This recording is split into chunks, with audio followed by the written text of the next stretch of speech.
How to see dislikes on YouTube on phone. Hi everyone, welcome back to our channel.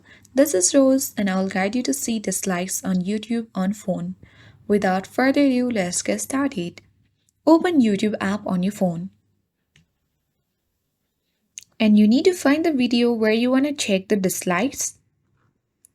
So you can either scroll down and suppose if this is the video. So underneath this video, you can easily see 13k likes, but unfortunately, there is no number of dislikes shown. So currently, there is no such features on YouTube that allows us to see dislikes on YouTube on phone. So alternatively, what you need to do is you need to head to the Google Play Store and then you need to search for show dislikes and install the app.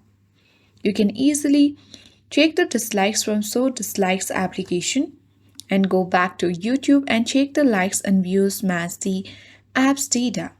So this is only the current alternative way to see dislikes on YouTube on phone.